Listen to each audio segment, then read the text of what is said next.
So guys, welcome to another vlog. Andito kami ngayon sa sa maliit na farm namin at ang gagawin ko ngayon ay lilinisin ko yung dahon ng saging kasi para pag na siya, pag spring at saka or tag-init na, mamumunga na naman siya ng maganda at lilinisan ko yung paligid niya kasi medyo madumi na, kaya para at bibigyan tayo ng masarap na bunga. So ito pala yung dati.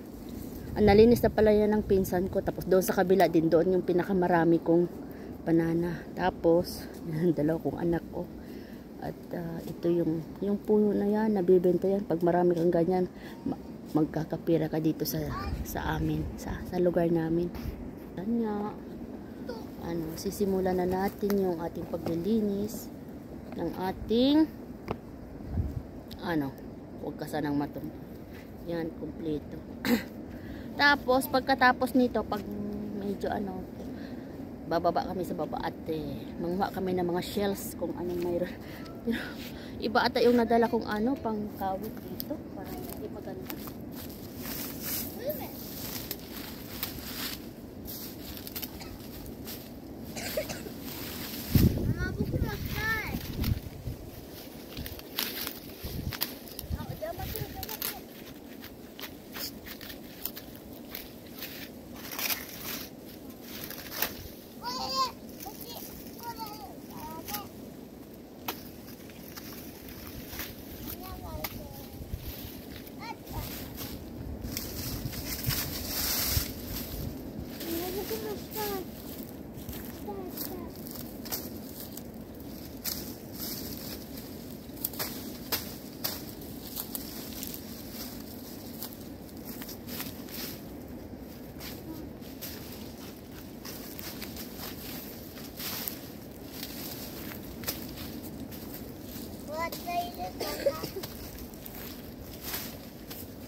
Mama.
Ayan, lipat tayo sa kabila.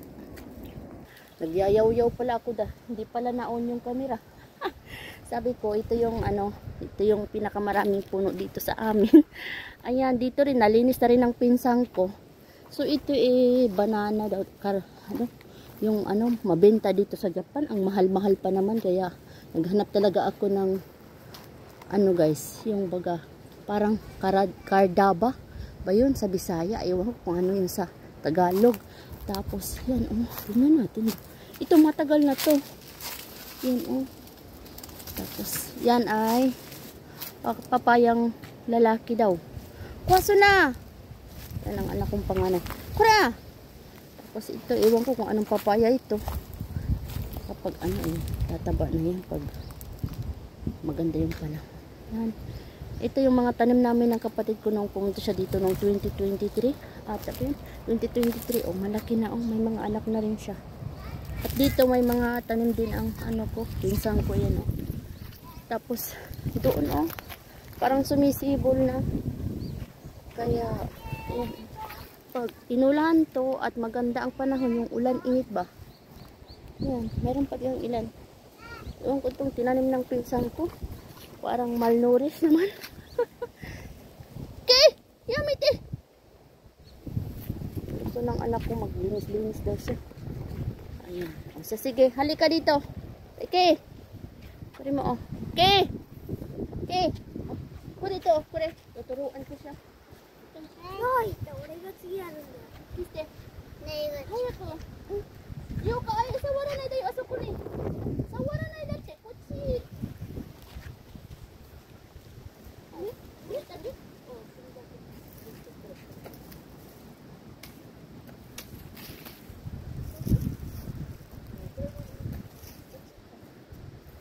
ゆっくり。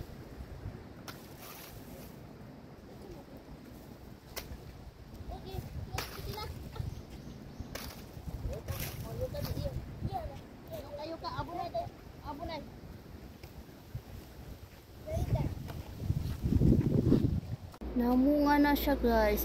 Tinatawag to siyang biwa. Kaso lang, siguro to siya. Lalaki pa to siya. Pero ang parang mukha nito ay parang maliit na mangga. Maliit lang tapos matamis.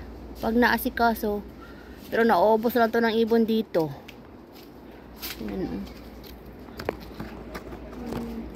Biwa. Ayan. May mga bulaklak din dito sa bahay.